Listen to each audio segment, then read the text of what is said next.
Hey, Peaceniks. Today's guest is Lawrence D. Mass.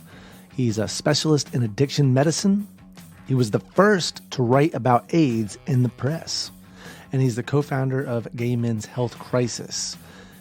He is currently promoting his most recent book on the future of Wagnerism, art, intoxication, addiction, codependence, and recovery.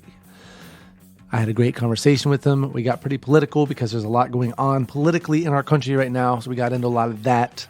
But I really did enjoy talking with him, and I know you will enjoy listening as well. His books, if you want to check them out, are available on Amazon, or you can go to his website, lawrencedmass.com. So let's go ahead and dive in with Lawrence D. Mass. America's public enemy number one in the United States is drug abuse. Drugs are menacing our society. What are your thoughts on the drug problem? I had a great time doing drugs. So tonight, from our family to yours, from our home to yours, thank you for joining us. This is the Peace on Drugs. So thanks for doing the podcast. This is cool. My pleasure. I'm grateful to be here. Thank you. It's I've been listening to some of your recent podcasts, and I was just really impressed with the quality and depth of coverage. There's so much there that's really rich and valuable. Thank you for this, for your site and the work that you're doing. Oh, thank you. That means a lot. Thank you so much. So, Larry, let's start with tell me a little bit about yourself. I read on, I've been reading a little bit about you and stuff like that. And one of the fascinating things was that you were one of the first to write about the AIDS epidemic in New York. Right. I ended up writing what was the first press report on the epidemic that later became known as AIDS. It had earlier names. They because it wasn't even clear that it was a single epidemic. The first name was KSOI, Kaposi sarcoma, and opportunistic infections. They seem to go together, but not for sure. Other sort of epithetical names quickly came along: the gay cancer and GRID, gay-related immune deficiency. And it was another year before we got the official name AIDS, acquired immune deficiency syndrome. So yes, and so I was doing that writing early on. I was the first to cover the epidemic on a regular basis. That was in the gay press in 1981. Yeah. Wow, and they call it the gay cancer. Yeah, they had names different like names, that. As you might imagine, I mean, your podcasts are very much about the ignorance and anti-science and stuff that we are constantly dealing with, and there it was. I mean, certainly not unexpected, but it just came right out. Ways of simplifying and trying to conceptualize the epidemic and blame it on a scapegoat or behaviors and a minority and all of that. It was really it was an epidemic that was kind of tailor-made for conservatives, because the risk groups, the first group, the one that really stuck out most was gay men. Mm-hmm. But it was also African nationals, Haitians specifically, who are kind of seen as an immigrant population, and drug addicts. Yep. So, and then there was one other risk group that didn't quite fit the stereotypes, and that was hemophiliacs, people getting these blood products. Yeah. But it was, when I say tailor-made for conservatives, you have the three marginal outlying populations of undesirables, people who are considered, not mainstream, not people like us, right? Yeah. So, quote, people like us, So, yes. Yeah, and that's why they weren't wanting to. At first, they didn't really care to do a lot about it, and even when the the drug addicts started dying from it, that they were acting like it wasn't even happening. That they were just for them in mainstream circles, they weren't even talking about that. And a lot of, because I did an interview with Maya Salovitz, and she was talking about when it first started happening, they were trying to tell people like, hey, drug addicts are getting this, and people just weren't wanting to listen. And but at the same time, like you said, my dogs are something's going on out there. But yeah, it's really heartbreaking that, and you're right, it's a weird world we live in where if it doesn't fit the mainstream of the people that they tend to care about, which is straight, Christian, and I don't know, it makes me think about what's going on in this country right now. And I'm curious what your thoughts are about the whole, Roe v. Wade being overturned and everything happening, that we have a Christian, almost it's a large minority, but as a minority of Christians, that are kind of hijacking the country, taking us down a road that, and I look at it as it's their morality. It's almost like they're people that have sex outside of marriage are having abortions. It's almost like we want to control people in a way that they like punish people for not living to the Christian morality, and that attacking abortion is a way. I don't know. It's textbook autocracy and fascism 101 is what you can call it. It's sort of like you can imagine a small cookbook with large print that has basic standard things that autocracies and autocrats routinely do in consolidating power. A principal method of this has always been scapegoating minorities. And it wasn't always, so often it was the Jews first. And, like in the Second World War, they became, the greatest scapegoats in history beyond the imagination of anything anybody could, had. And, but always gays, gypsies, women, any kind of independent women, the witches, Yeah. So there's always a major sort of, going after individual rights and freedoms, especially involving minorities. That's fascism 101.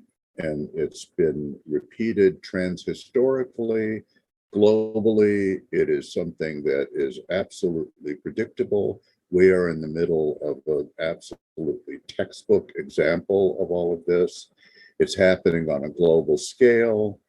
It's a nightmare. It's horrible. There's no quick, simple, easy answer, because once these kind of things start to sweep society, and you get involved in mob psychology, and it's sort of like what we're up against now is, you can imagine a great herd of wildebeests in Africa, and they start running with under the leadership of several, and you go and try to talk to one wildebeest and say, this isn't really very advisable, and there are actually problems.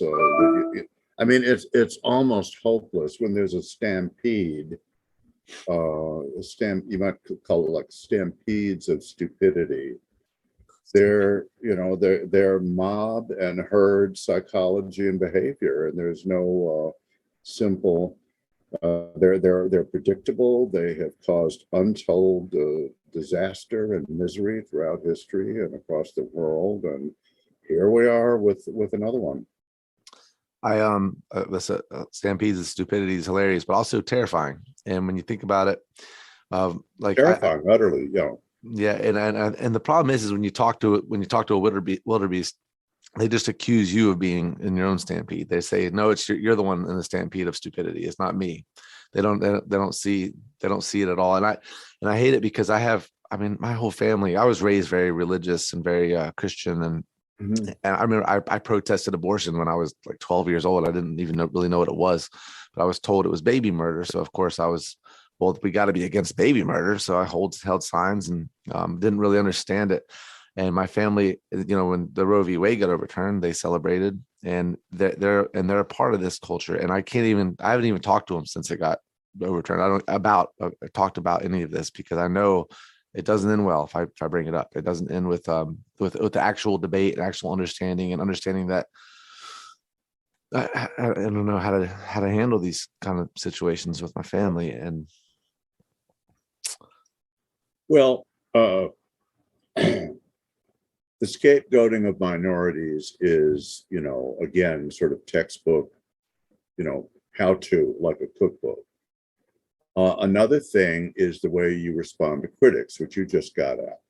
Whatever they accuse you of, you simply turn it around and turn it against them.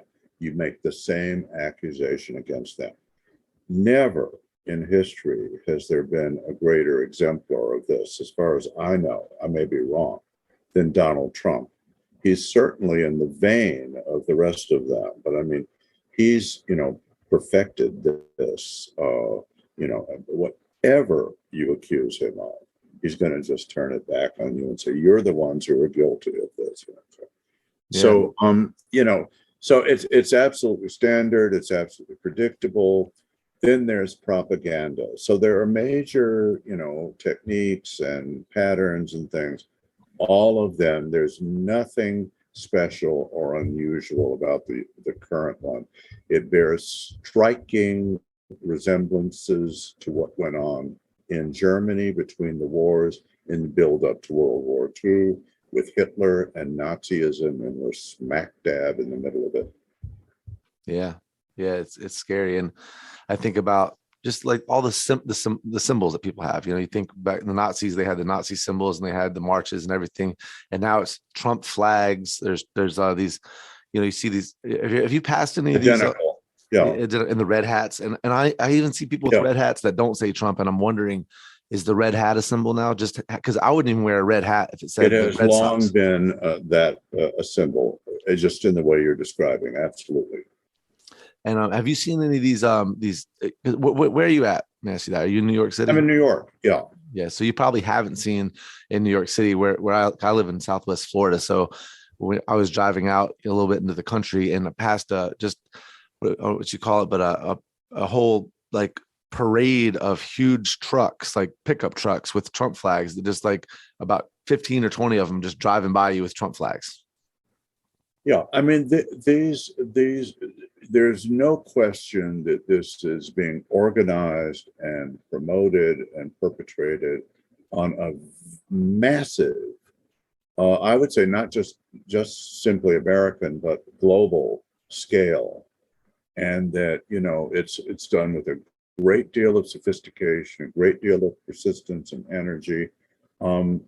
I spend time in South Florida, the East Coast, and we went to the Everglades some weeks ago, and a couple of months ago, and we were driving. It's beautiful driving through the Everglades there. We had a particularly nice day, and they have a couple of little tiny villages where they still have tourist venues and things like that. And we stopped in one of them, and one of them had a big rooftop banner, Trump for president, enough of this shit, something like that. Yeah. And that was not as disturbing as one that started the whole ball rolling for me. It had to have been more than 5 years, about 5 or 6 years ago. I would occasionally go to Pennsylvania for gay events, like camping events, summertime weekend kind of things. And Jim Thorpe is a little town, very scenic in the Lehigh Valley, I think it is. Very pretty. Pennsylvania is very poor, but it has beautiful, beautiful topography and land. Anyway, you drive up into this little town. So we're driving up and just looking around town. Several of the rooftops and front porches had great big Confederate flags. Really? I mean, what the hell is this? Well, it is, that's the right expression. What the hell? I mean, it was literally some kind of hell that I was completely unaware of in terms of scale, in terms of depth, in terms of, seriousness. And I haven't been back to Pennsylvania since. You can't brand the whole state as being like this. But clearly, we're in the midst of this huge political thing. Now, to go back to your question about abortion, I'm a physician, as you know, and so for me, I'm actually a rather conservative physician in terms of how science. I put science. I'm not a believer in far out, conspiracy theories. I'm very sort of Right. mainstream science. So in terms of abortion, I don't have anything better to say than what the New England Journal of Medicine said in its editorial recently. New England Journal of Medicine is still our leading medical journal and has top global credibility. So it simply pointed out that, this is absolutely against the healthcare interests of women. It was totally unequivocal and clear the damage that this was going to do, the dangers that it posed, how deeply anti-science and anti-women it was. So this is the New England Journal of Medicine. So if you want to know what I think about abortion and what the issues are and what the problems are, I recommend the recent New England Journal of Medicine editorial on abortion and its impact of the recent Supreme Court decision. Thanks. Yeah. Yeah, and I want to ask you this then. The Supreme Court, they said that Roe v. Wade was law when they all were sworn in, and then they went back on that. And now there's a lot of talk about the reversal of possibly the reversal of gay marriage being law. Do you think that that's a real fear, or? Oh, absolutely. Well, I mean, again, go back to this original idea of that we were talking about, that, when these consolidations of autocratic power take place, the minorities are always scapegoated, and they're always scapegoated in tandem. It doesn't necessarily matter which one goes first. So again, this is textbook. This is that little cookbook 101 for fascism and autocracy with the large print that simply tells you, what the rules are and how it's done.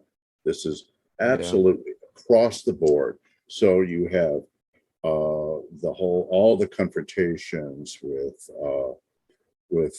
Black civil liberties, concerns, and all the murders, and the attacks on critical race theory, which is just basically just stating truth, what we know about the history of racism and slavery and so forth. Right. And so you have Blacks, you have the war on drugs is another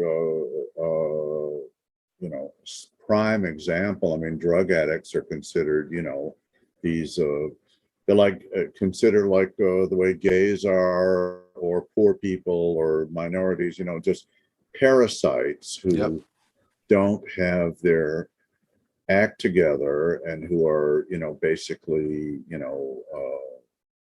being parasites on society, and who don't have morality and ethics, and who basically the problems that they're having are problems that they brought on themselves, the health problems. They made the choice to use drugs and all this. Your website is the best one that I've seen. Now,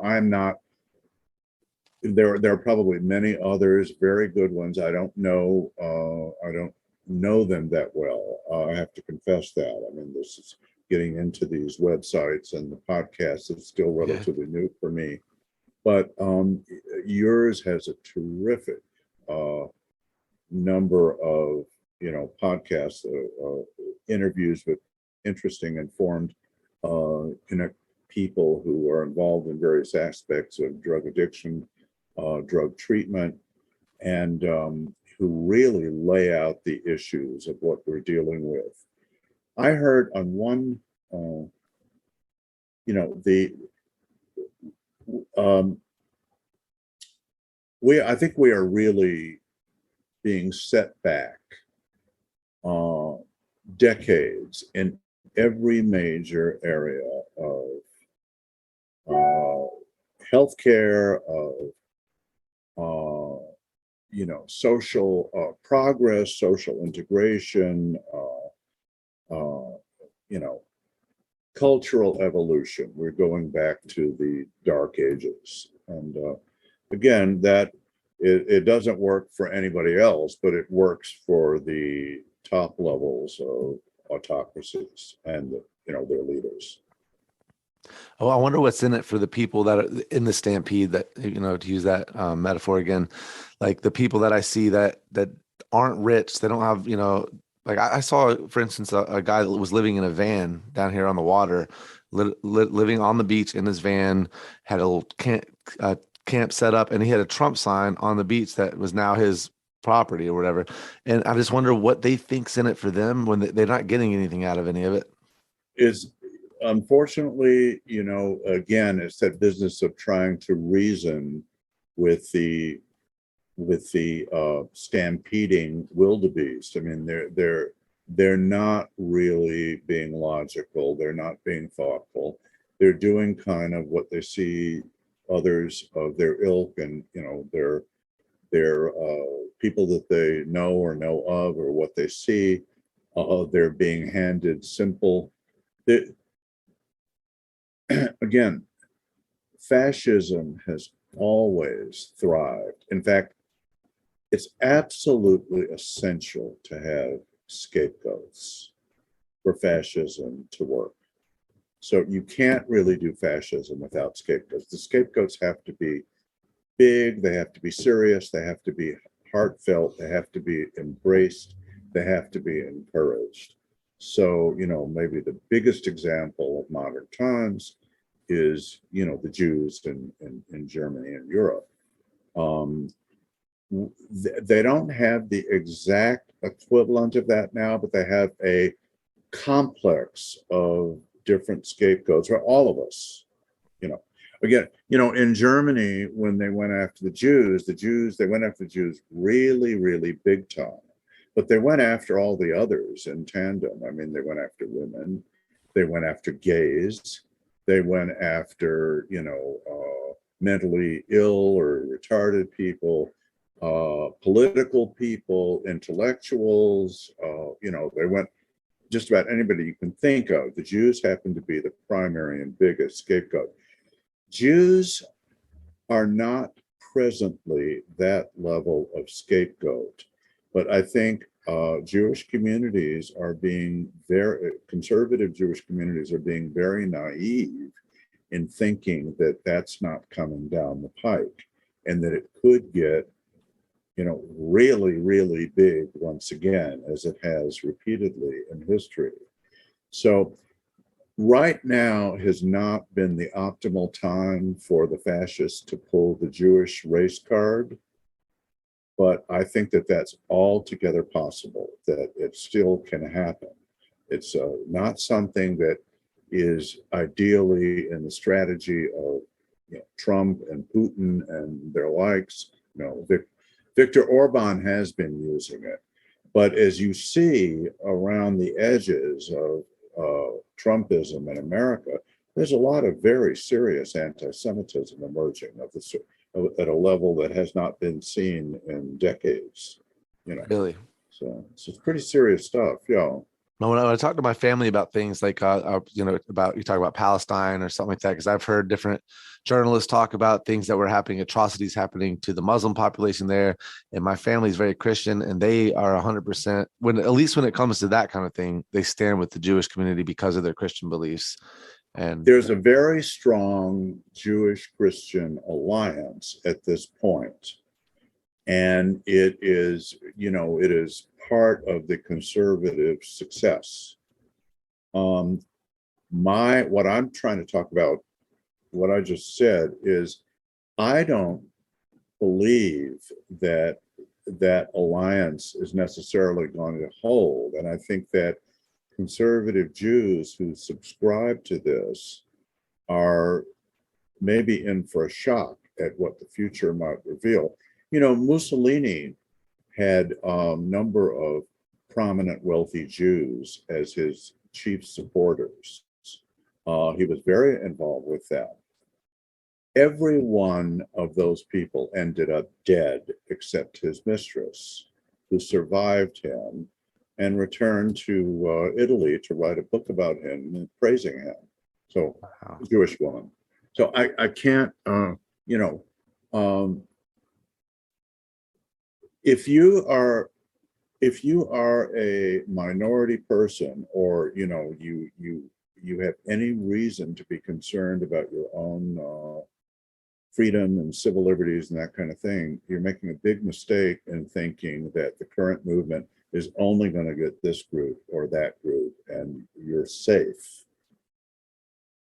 Yeah, and right now, the scapegoats are, I mean, pretty much it's the immigrants from the southern border, but see, and when you look at the African American communities, as I've talked about in my podcast, when I started my podcast, I honestly didn't think that things were nearly as bad for African Americans as they were 50 years ago. Then I started researching my podcast and the war on drugs and Michelle Alexander's book, and I'm like, holy shit, how it was right in front of me. 40% of our prisons are African American. They make up 6% of the population of black men, that kind of thing. So it's almost like they already got them, and now they're going after other. Yeah, I mean they are going after everybody, and what's giving me a pause at this moment is that I'm just thinking. So I actually work in addiction. I'm now retired, but I worked in addiction. I worked in methadone maintenance for many years. And I worked for the biggest clinic system, Mount Sinai, Beth Israel. That's the biggest clinic methadone system in the world outside of Hong Kong. And what's interesting about our population, we certainly had a black population there. Now, this is inner Manhattan. Actually, they have clinics all over the boroughs, but our clinic population was predominantly Hispanic. And that's a vulnerable population, addiction population, that we sort of falls through the cracks of this discussion. I mean, they are heavily affected by addiction. And, so anyway, it was just something that occurred to me. Well, I'd like to talk more about the methadone thing, because that really relates to the podcast, and in this country, that's the only really, there's only two drugs that they're offering addicts, opiate addicts, and it's methadone or Suboxone, and which I really think is not doing a lot of help. I mean, it's helping for sure, helping people, but there's a lot of people that it's not helping. Whereas a drug like heroin itself would actually help more. But what are your thoughts on have you heard about the heroin clinics in Switzerland? Oh, yes. And the experiments, as has been pointed out on a number of your podcasts, there's wonderful analysis of that in several of those podcasts. In especially Switzerland and Portugal, there was a great deal of skepticism initially, but they have those situations have gone beyond anybody's expectations. They've been very, very successful. Major harm reduction approaches. We had our own version of this experience going back in the early AIDS epidemic, when they were first talking about needle exchanges. And our mayor then was Ed Koch, who had gone from being a Democrat to being a Republican. He was a closeted gay man. He stayed in the closet because he was worried about being reelected. But anyway, when needle exchanges, they were brand new in Europe, were first suggested and said that they worked, they really showed promise, Koch's response was, "Over my dead body," because he had embraced this sort of conservative view that you're going to give these addicts, who are, you're going to give them the means to just, not only continue their habits, their addiction, without control, but to spread it to others. And I mean, it was, so we had this activist organization and movement, ACT UP, which developed, and they made it they weren't the first to try out needle exchanges, but they made that a top priority to promote needle exchanges. Needle exchanges, it turned out, are, I think, probably the most effective form of harm reduction in the history of drug addiction treatment.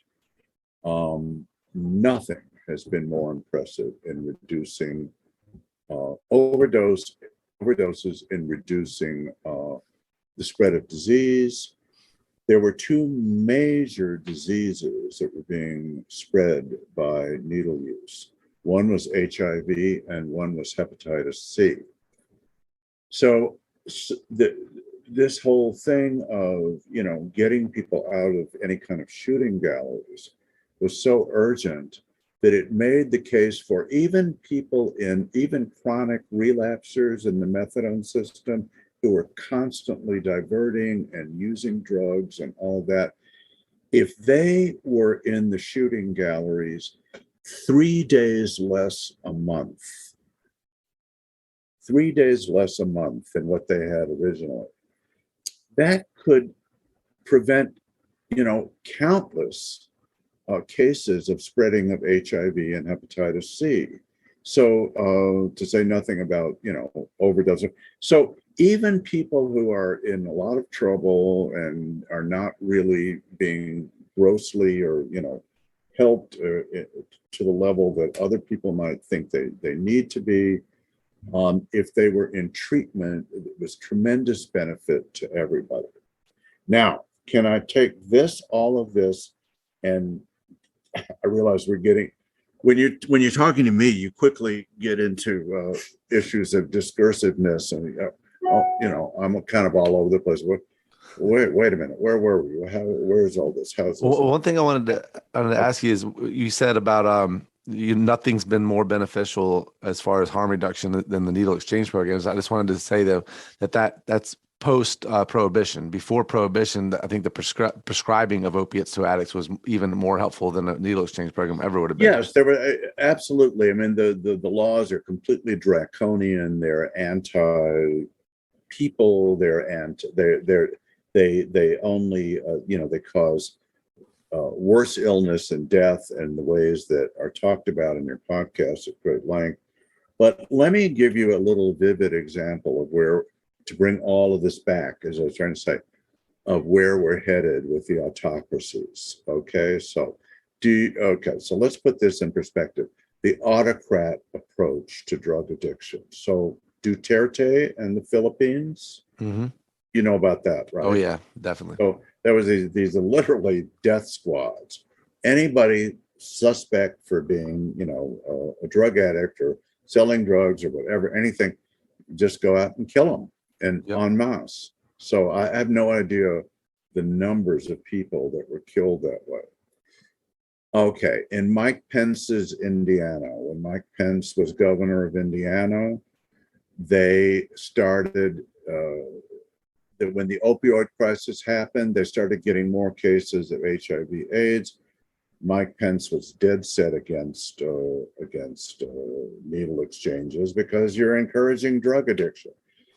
He came around. Okay, he came around not too long after that. Was persuaded to see that it was a good thing, so he, kind of went along with it.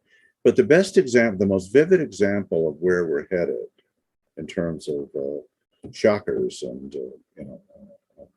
reality testing. Do you remember Mayor Giuliani? And do you remember what happened here with opiates and methadone under Mayor Giuliani? No. And okay, well, when he decided to run again for mayor, he made his platform this: everybody on methadone maintenance would have to be off methadone maintenance in 6 months, and all clinics were going to be shut down. This was a completely, drained society's resources. Clearly, they were kind of, drug addicts, without any purpose, no responsibility, no integrity, no reliability. They were, and this, what they needed was the shock of not being able to get any more drugs and having to buckle down and work like other people and whatever. So that was a major that was a major plan that Giuliani had on his platform to for his mayoral agenda. Okay, somehow, and this was at a time when Giuliani's bellicosity was the equivalent of Trump's. That is, he never ever backed down on anything. And anybody gave him any lip or flack at any level, he gave it right back, just the way you described. Okay? Mm-hmm.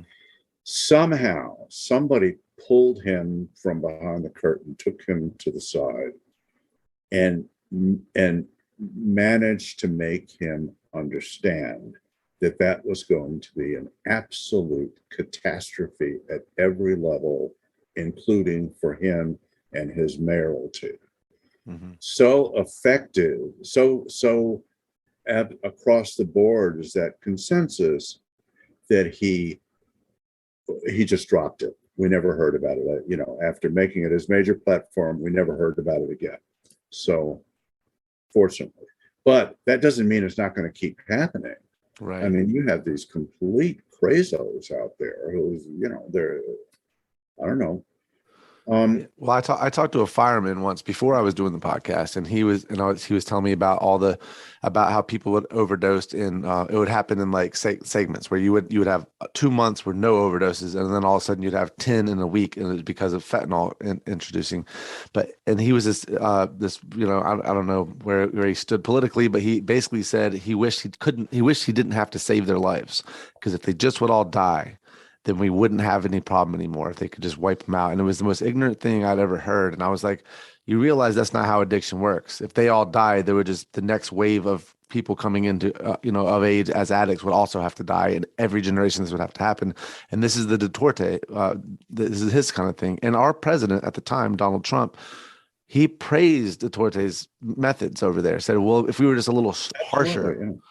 And so you're suggesting that it's possible that kind of mentality that, like you said, that Pence and that Giuliani, had, but then they kind of reversed, that it's possible that it could come into the mainstream and not get reversed. Oh my God, absolutely. It's a certainty. When Hitler was democratically elected on his third run for election, he lost the first 2 times and won the third. Hitler was imprisoned for his outrageous statements and behaviors, and he was, but in prison he became a kind of even more a folk hero. People were concerned about Hitler, and they were sometimes very concerned, but what happened once he took full autocratic power is something that nobody foresaw. So nobody imagined how extreme and intense, and bad things could get. If you're asking me, do I think we could have that level of development? Absolutely. I think we're dealing with the same kinds of people, the same kinds of mentality.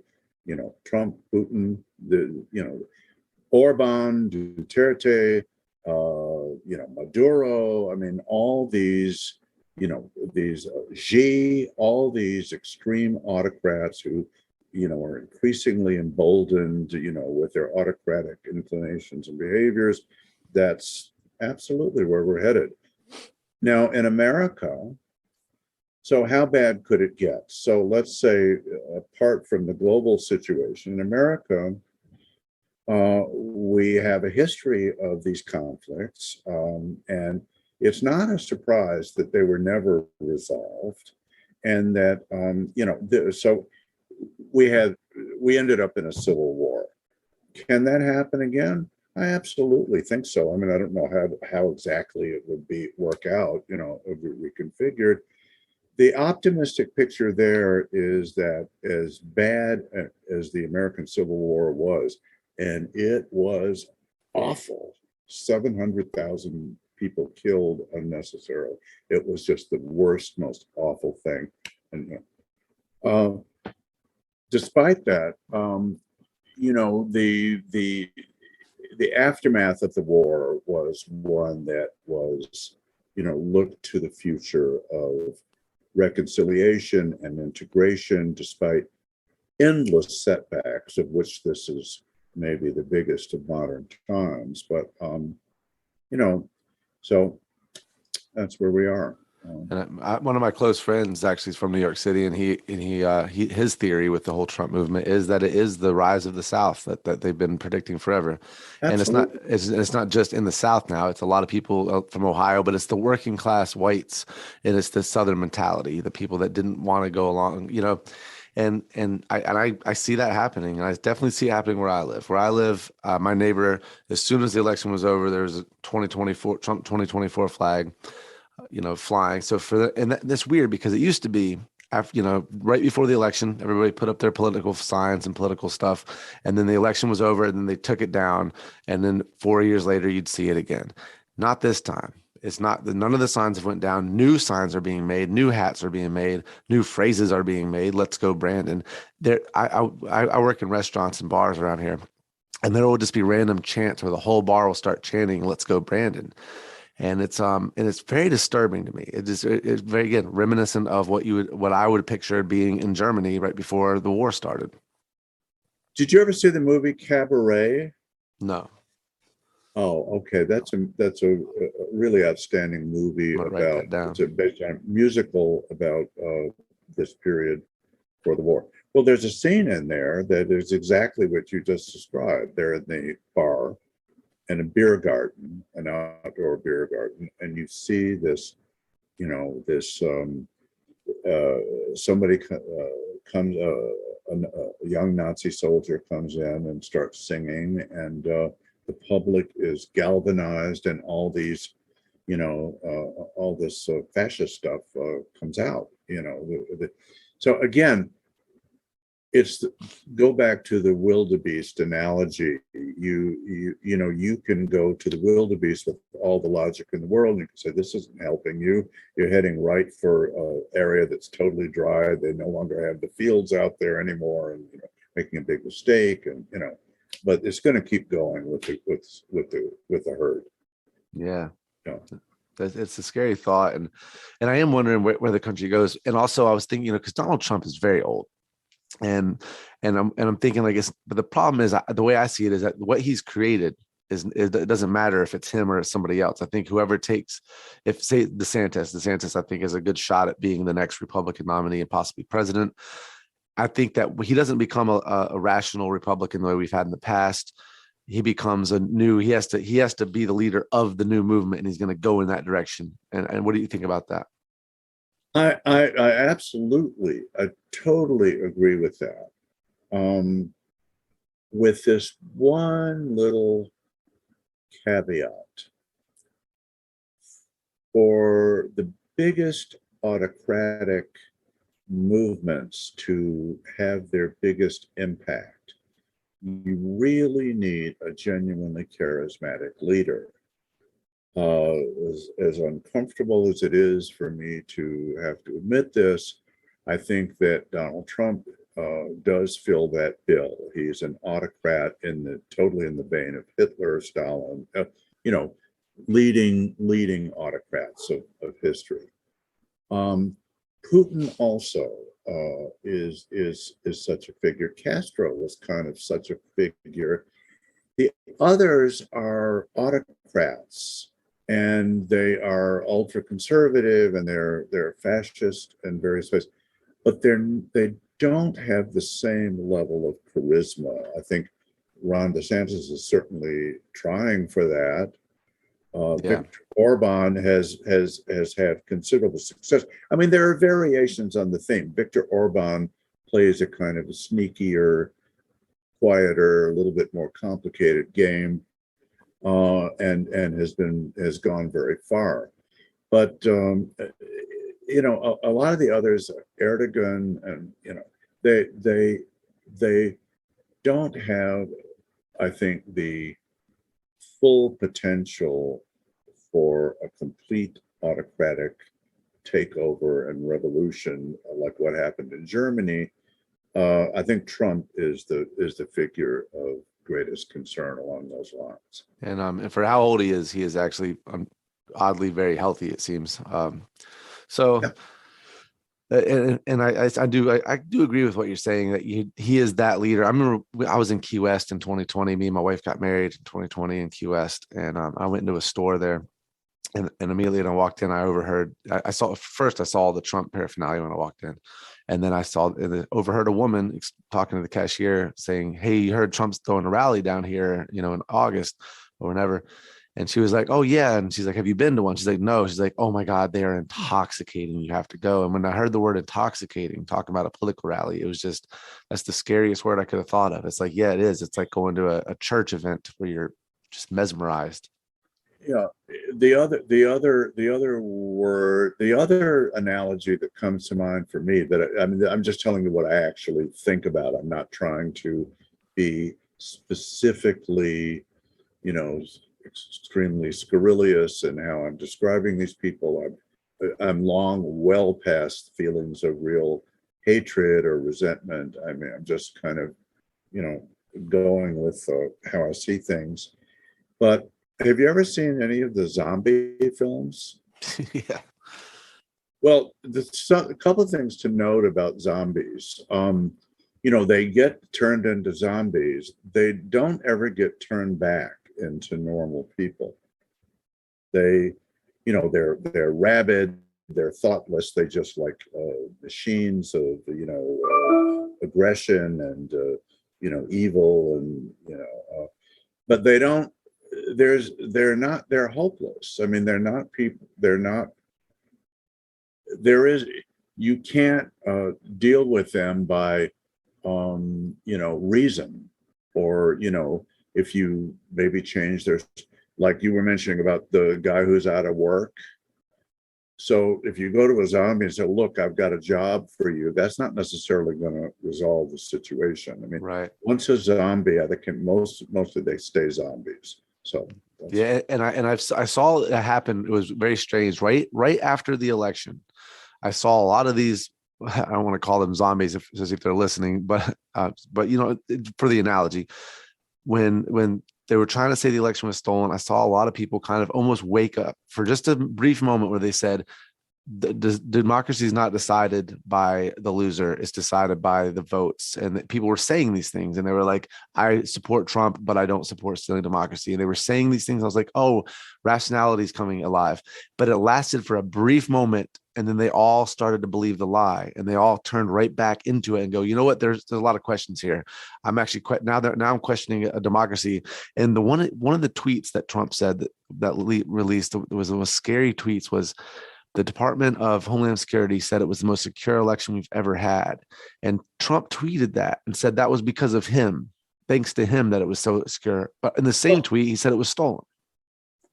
The lies, I mean, that's totally, well documented, the unbelievable extent of lying, and, but Trump can be tricky. I mean, in my own case, let me give you an example of this. So I'm someone who's very, very concerned about anti-Semitism. I've spent, much of my writing career writing about it. I'm very concerned about it. So, and I'm very concerned about the future of Israel. I think that there's genocidal hatred is very common, and Trump has really, in some ways, been a heroic figure for Jewish people and for Israelis. And he's actually made some breakthroughs and achievements in the Middle East that, you can't fail to take note of. So, and I myself have, been, sometimes impressed with some of this. The problem is this level of autocracy, this level of a kind of fascism that he embodies and that he represents is not something that Jews can trust in. I mean, they may think, I think they're conservative Jews who figure, well, it's a little concerning, this guy, but I mean, he's doing all this good now. So that's the way they thought in Germany. There was a lot of the moneyed people, the industrialists, they were getting uncomfortable with Hitler, but they said, you know, well, he's doing some good things. He's cleaning some things up. You know, hopefully he'll calm down, quiet down a little bit once he gets into power, and we'll. But that's not. It's the opposite that happened, and that is, I think, the real concern about Donald Trump. He's really a fascist. There's no question about it, and his main goal is to get as much power for himself as he possibly can.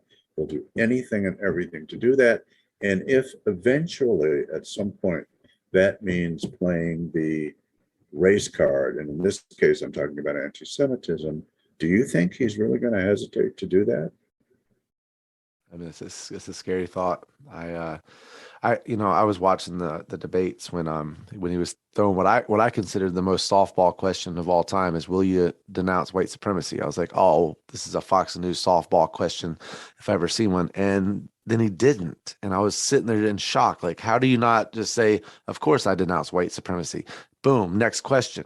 He didn't do that, and it was shocking. And it was because, on hindsight, it's like, well, he has a lot of people in that group that were supporting him, and he didn't want to denounce them, or something. I don't know. I mean, absolutely. I mean, that's his base. I mean, I don't think that he is invested personally in racism at the same level that Hitler was personally invested in anti-Semitism. I'm not sure that that's the case, but I mean, if that's where he's getting a lot of his support, and these were the people that Hitler rallied, this kind of base, and they brought him to power and kept him in power. I think Donald Trump is using the exact same strategy, but Hitler was really seriously, deeply invested in anti-Semitism in ways that don't have quite, that can't be compared to. Yeah. I mean, I don't see the same. No, I agree with you. Hitler was actually a racist, whereas Trump, like when I say when he wouldn't denounce white supremacy, it's not because he's a white supremacist. It's because he didn't want to disparage people that supported him. Exactly. So I guess one is more scary. I would say I would be more scared of the actual racist of Hitler than the person who just wants power. But like you said, if the power is coming from a group of people who are racist, then that becomes just as scary. Yeah. And but I'm hoping. I mean, we're going to see what's going to happen. This year's a big election year, and the Republicans were pretty much a lock. But now I don't know, with Roe v. Wade being overturned, and I don't know. What do you think that it's possible that they're going to lose some of the support and could possibly lose the election after this? It's not. It doesn't seem to be happening, and there's fragmentation among Democrats, and so I could not possibly be more concerned. I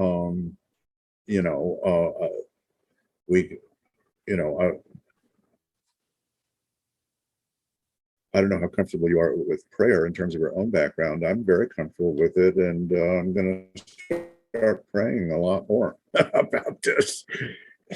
I don't pray. I wish I did. My whole family is very into that.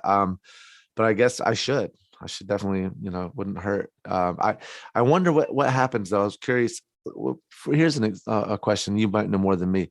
What could the Senate right now do? Because we're getting a little connection issue.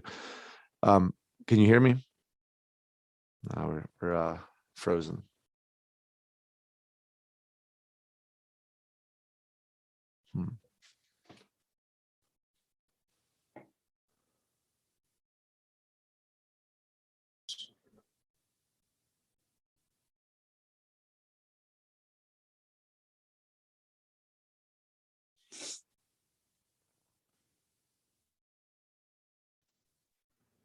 Oh, are we back? We're back. I Okay. don't know what happened. All right. What I was going to You're ask saying you. something about the Senate. Yeah, I was going to ask you. Like with the Roe v. Wade being overturned, right now there is a Democratic majority. Why can't? Do they just not have enough of a majority to where they can make it a law? I don't have enough certain knowledge to be able to answer that. I'm just sort of a general public person in terms of observing all these. Yeah. It just seems like very little can get done. You can't, even if something gets passed, it seems to somehow get rescinded or not passed, or, So, but I think it's important. The main thing I think is not to underestimate the present danger and to really take it very, very seriously and not have any complacency about it. And what you do beyond that is going to be kind of individual. I mean, I wish we had stronger resistance. I mean, it really is terrifying. And it's happening on such a large scale with so many different aspects. I mean, the gun control stuff. I mean, it's all the right-wing extremists who have the guns, plus, a good number of people who are just kind of conservative and not necessarily far right. But the liberals and the Democrats, these are people who, by and large, are not gun people. I know, and I saw last night there was a story in the news where a person with a gun stopped a mass shooting, and when I saw that, I was like, of course, the person's a hero, and I'm not going to say they're not, but the problem I have is how many shootings happened where there wasn't a guy to save him with the gun, and now you're going to point to this one example, and you're going to use this as a reason why guns should be completely allowed to everybody to carry, and it's like. And that's all Fox News is talking about was, oh, this guy, a hero gunman. It's like, this is not the story, the whole story. The gun thing is just so, it's like so many other things. I mean, it's so obvious. No other country in the world, none, including the autocracies, have anything like the gun violence that we have. They all have gun laws, and they all have much, much less violence as a result. So it's a simple slam dunk on what the issue is. And, I do not understand why we can't somehow get beyond this. I mean, I don't understand. So let's say I'm a conservative Trump Republican. Okay. But I mean, okay, so let's say that's a good one. So let's say I'm that person. Don't I care about my my in-laws or my daughter or the granddaughter in terms of their safety and going to a mall or to a movie theater? I mean, that part I don't get. I mean, I would think that at some point they would say, wait, this is my family we're talking about. So, I don't trust the liberals. I don't like them. I believe in guns. I believe it. But, we got to do something. I mean, I don't want to see anything happen to my granddaughter. Right. Why isn't that happening on a larger scale? That I don't get. Because you would think that would be a pretty pro-life argument. If you're pro-life, you would want to protect the people who are alive in your life. And but I have family that I can tell you what their mentality is that they think once you take away guns, there's nothing to stop tyranny. And my problem is, well, what happened when we have a tyrant and the Second Amendment people back him? Because that's kind of what we just had happen. All the Second Amendment people were going to back the tyrant. So it doesn't really work in your favor. That argument kind of loses some steam. Again, you're going to your parents and asking them to step out of the wildebeest stampede. Yeah. And they're not capable of doing that at this point. No, they're not. And again, and they just accuse me of being naive. And in my own stampede, I'm a liberal, and I'm always open. I'm open to conservative ideas. I'm open. I'm always I try to be very open. I'm not rigid. I'm not like, this is where I stand. You will not change my mind. I'm open. I'm listening, but nothing you're saying on your side is making sense. Again, when children are being shot in classrooms, We have to do something. And if anything, if you're not willing to give up all guns, we at least need to get rid of these any weapons that are designed straight for killing men, like weapons of war. We don't allow people to have nuclear bombs and grenades and stuff. So why are they allowed to have firearms that are made for killing people? But also, even just a shotgun, you can do a lot of damage with. So we still have to say, well, what about the kid who's, I mean, people need to have way more mental health tests. But to me, it just seems like we need to somehow start getting rid of the guns. Just, you got to start figuring out how to get in the road. Because look at countries, like you said, countries like the UK and Australia, they don't have mass shootings, or not to the numbers that we do. They don't have them in Russia. They don't have them in Cuba. I mean, I work in the public, and you know how many times I have anxiety when a random thought will occur to me. What happens where I'm standing? I look for exits to make sure, like, if something happens, where am I going to run, or what am I going to be able to do?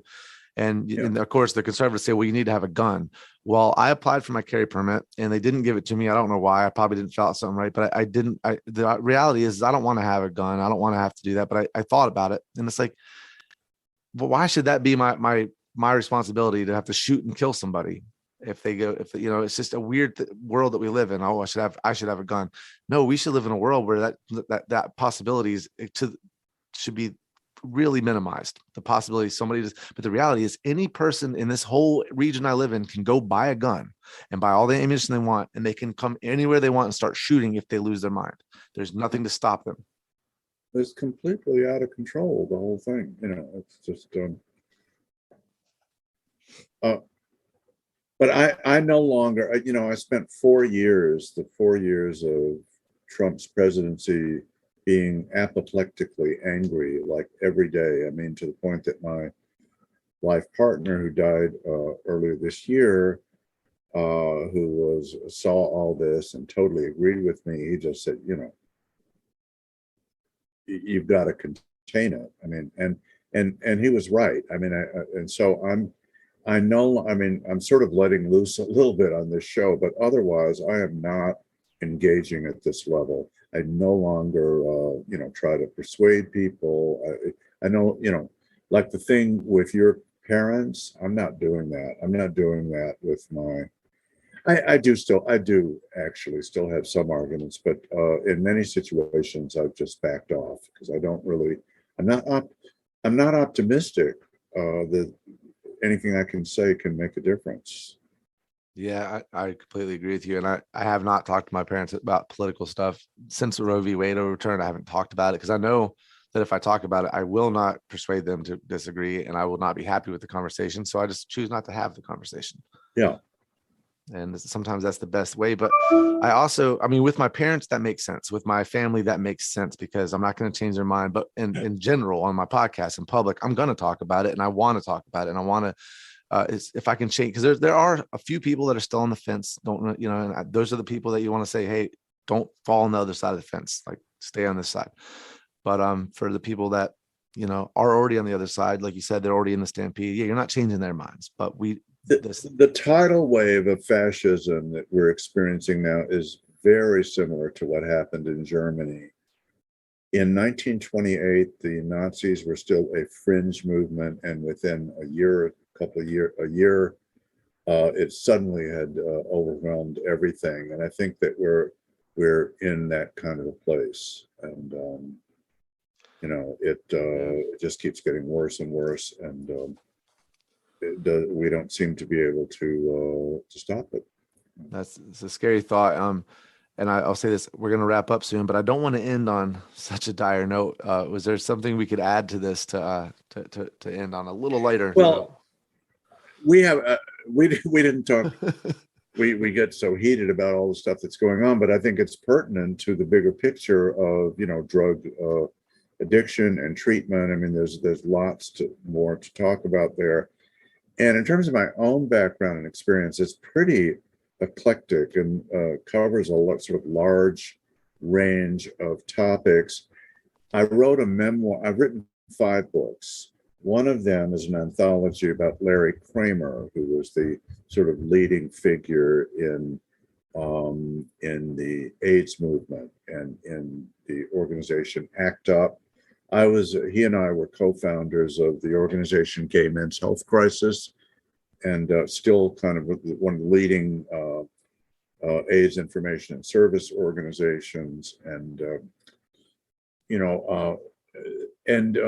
but my other two books are kind of being released now as what's being called the Jewish Wagnerism series. So we haven't even talked about. I know you're a musician, and so we haven't even talked about issues of culture and art and music, which is a big interest of mine, and kind of is the substrate, the subject of my two books, which have all these other issues with surrounding them. The first book is called Confessions of a Jewish Wagnerite: Being Gay and Jewish in America. That's a memoir that was first published in 1990. And the current book is called On the Future of Wagnerism: Art, Intoxication, Addiction, Codependence, and Recovery. And it's all about, addiction as it relates to issues of art and music and culture. And as I've experienced it in my own life, I am also a recovering addict myself. And, I worked for 30 years in the field of addiction. So it's a little bit all over the place here with AIDS and addiction and Richard Wagner and music and culture and Trump and just about anything else you could think of. I've had a strong and hopefully interesting opinion about, and it's in my books. My website, if you want to know more about me and these issues and my books, they're on Amazon. But you can go to my website, lawrencedmass.com, LAWRENCEDMASS.com, lawrencedmass.com. And you can also look me up on Amazon, amazon.com. So that's pretty much the lay of the land. That's great. And I'll also add a little intro with all the information at the beginning of the podcast so people can know where to get your books. Thank you so much for doing this podcast. This has really, really been cool talking with you. Well, thank you. I think you've done some really outstanding work with this site. I hope it will continue, because it's such an important area, addiction and addiction treatment. And your sites is one of the best collections of podcasts that addressing the current situation. Well, thank you. I really appreciate that. Well, thank you so much. So will you let me know? I'll put you on the email list. So it'll be like 3 podcasts. I think there's 2 more coming out next week and the following week, and then you'll be out in like 3 weeks. So you'll get an email letting you know that it's out. Okay, great. All right, Aaron. Well, thanks so much again. Really appreciate it. It's an honor and a privilege. Thanks. Oh, thank you so much. You bet. All right. Take care. All right, you too. Bye. All right, Peace Nicks. As always, if you like what we're doing here at the Peace on Drugs podcast, give us a 5-star rating on Apple. Go to www.thepeaceondrugs.com/subscribe to subscribe to our newsletter. Follow us on Twitter and Instagram at the Peace on Drugs podcast. Again, thanks so much for being a part of this with me and listening, tuning in. We're going to let Twiggy Branches take us on out. You pay for what you get.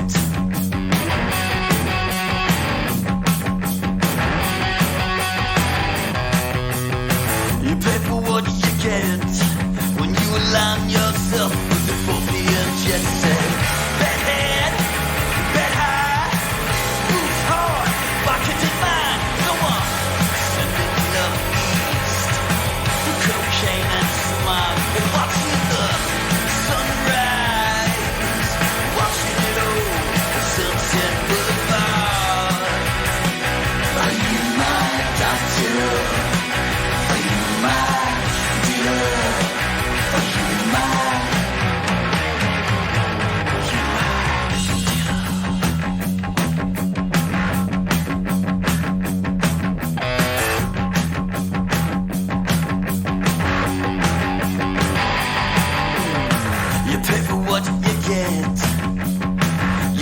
what you get.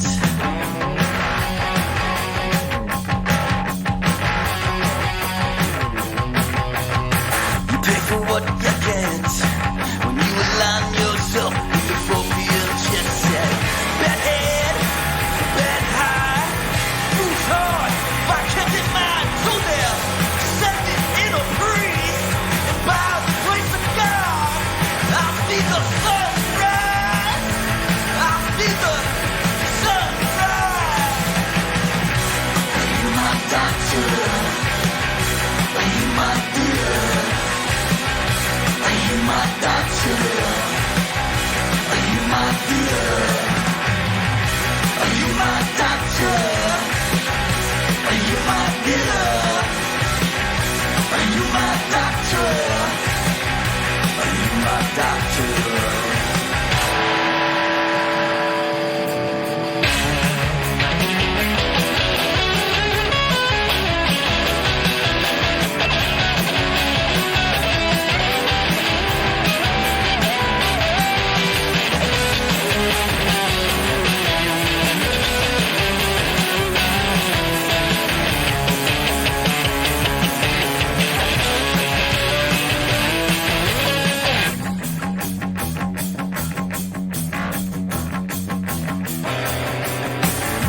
For what you get, you pay for what you get, you pay for what you get, you pay for what you get.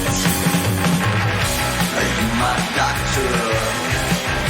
Are you my dealer? Are you my doctor? Are you my dealer? Are you my doctor? Are you my dealer?